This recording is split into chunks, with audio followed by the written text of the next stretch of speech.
Assalamualaikum warahmatullahi wabarakatuh. Halo teman-teman semua. Saya Herlawan. Jadi pada kesempatan ini saya akan kembali membuat video yang berkaitan dengan mata kuliah administrasi perencanaan pemerintahan daerah, yang lebih khusus pada materi merancang dan menyusun sistem pemantauan dan evaluasi berbasis hasil. Selanjutnya, tujuan dari pelatihan yang pertama untuk persiapan dalam merencanakan, merancang dan mengimplementasi sistem pemantauan dan evaluasi terpadu yang berbasis hasil. Yang kedua, untuk menunjukkan bahwa sistem pemantauan dan evaluasi terpadu adalah alat yang efektif dalam mendukung manajemen kegiatan dan kebijakan publik. Materi selanjutnya yaitu the power of measuring result. Ada beberapa poin, ada 6 poin pada slide ini. Yang pertama, if you do not measure result, you cannot tell success from failure. Dan 5 poin selanjutnya tertera seperti yang ada di slide. Siapa yang peduli kinerja pemerintah? Jadi berkaitan dengan hal ini pasti akan ada lembaga-lembaga terkait atau elemen masyarakat yang mengkritisi tentang sistem pemerintahan yang berjalan. Jadi yang peduli yang pertama itu pemerintah itu sendiri, yang kedua pengelola program atau OPD, yang kedua lembaga legislatif atau anggota DPRD, yang keempat masyarakat sipil, dan yang terakhir donor. Selanjutnya fokus. Dalam fokus ada beberapa poin. Yang pertama yaitu pemantauan dan evaluasi itu berbeda dan terpisah. Jadi kita harus selalu fokus dalam melaksanakan pemantauan dan evaluasi. Yang ketiga, memfokuskan strategi yang ingin dicapai. Maksudnya yang kedua. Dan yang ketiga yaitu dalam pelatihan ini kita harus fokus dalam pemantauan, evaluasi, dan bagaimana pemantauan evaluasi itu berinteraksi. Ada 10 langkah dalam merancang, menyusun, serta membuat keberlanjutan dari sistem pemantauan dan evaluasi berbasis hasil. Yang pertama itu pelaksanaan. Yang kedua, kesepakatan tentang hasil yang akan dipantau dan evaluasi. Yang ketiga, pemilihan indikator kunci. Yang keempat, baseline data pada indikator. Yang kelima, perencanaan untuk perbaikan. Yang keenam, pelaksanaan evaluasi. Yang keenam, pemantauan hasil. Yang ketujuh, pemantauan evaluasi, pelaksanaan evaluasi. Yang kedelapan, melaporkan dari hasil penemuan. 9, penggunaan hasil temuan. Dan yang terakhir, keberlanjutan dari sistem pemantauan dan evaluasi. Jadi ada beberapa alasan untuk melakukan pemantauan evaluasi yang berbasis hasil. Yang pertama, untuk menyediakan informasi penting tentang kinerja di sektor publik. Yang kedua, menyediakan gambaran tentang status proyek. Yang ketiga, kredibilitas, mempromosikan kredibilitas. Yang keempat, membantu memformulasikan dan menjustifikasi permintaan anggaran.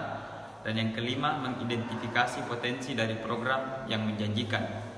Selanjutnya, alasan untuk melakukan pemantauan dan evaluasi. Jadi yang slide sebelumnya itu alasan yang berbeda dengan ini.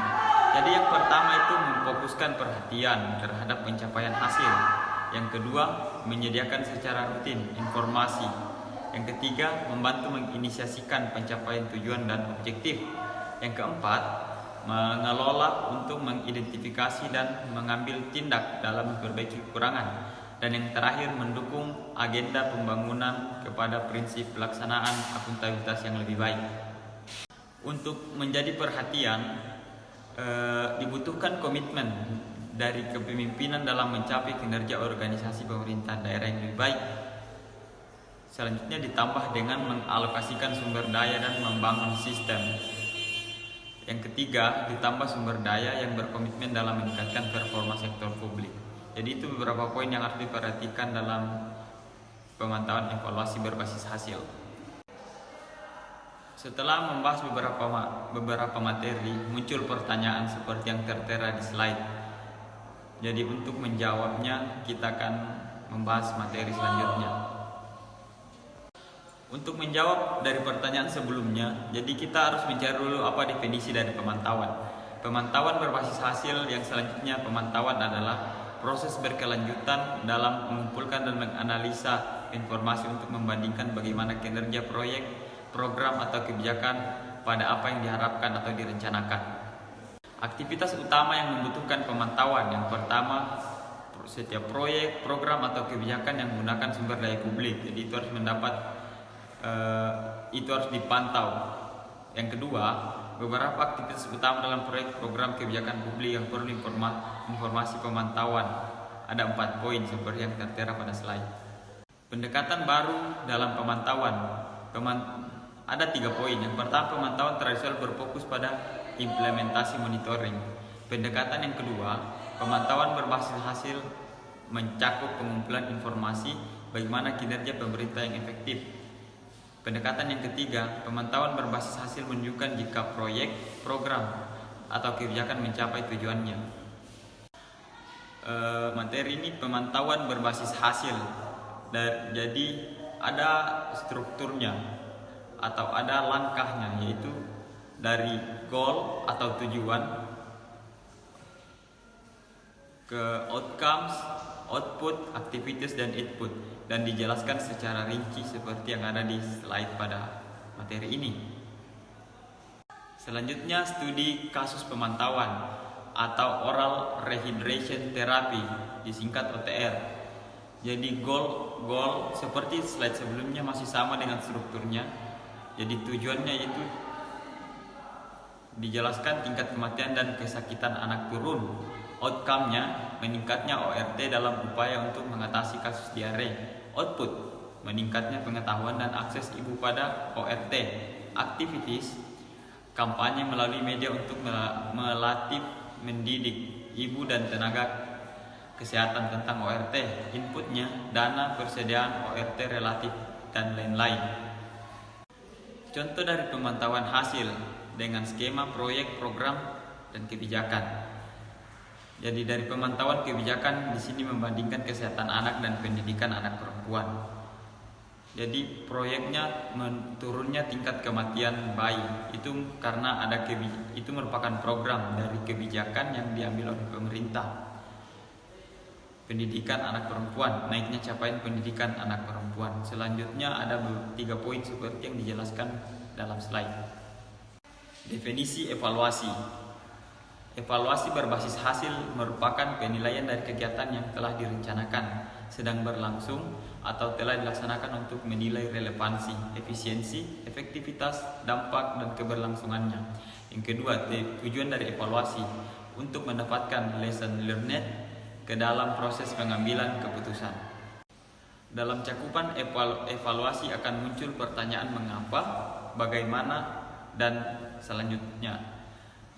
Jadi dijelaskan seperti yang slide dalam bahasa Inggris, dijelaskan cakupan-cakupan evaluasi dan contohnya. Baiklah, di slide ini ada sebuah kutipan dari John W2K yang berbunyi, "Better to have an approximate answer to right question than an exact answer to the wrong question." Jadi itu kutipan dari John W2K yang berkaitan dengan merancang evaluasi yang baik. Selanjutnya, di sini kembali ada contoh dari evaluasi dengan skema proyek, program, kebijakan. Sama seperti contoh yang sebelumnya, ini membandingkan penyediaan air minum dan penyediaan lokasi baru. Jadi evaluasi kebijakan membandingkan model-model untuk penyediaan layanan air minum, membanding strategi untuk pengembangan lokasi tempat tinggal di daerah baru, dan seterusnya sampai ada 3 poin yang dijelaskan di slide ini. Peran komplementer pemantauan dan evaluasi, monitoring dan evaluation.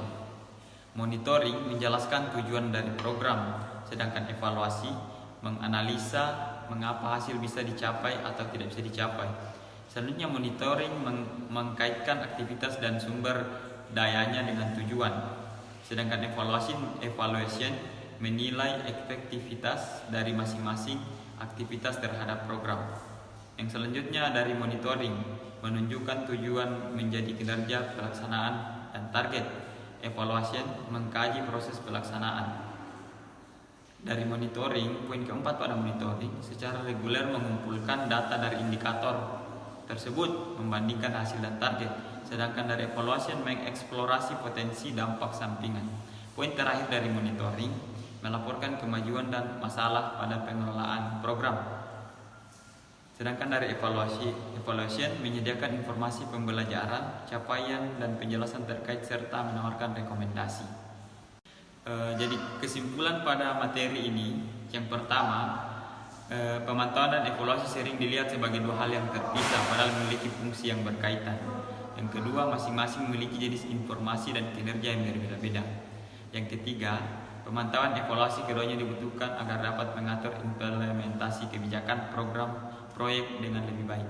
Yang keempat, mengimplementasikan sistem pemantauan evaluasi dapat menguatkan manajemen sektor publik. Dan yang terakhir, pengimplementasian sistem pemantauan evaluasi membutuhkan komitmen dan pemimpin dan stafnya. Baiklah, terima kasih. Mungkin itu materi yang saya sampaikan terkait pemantauan dan evaluasi.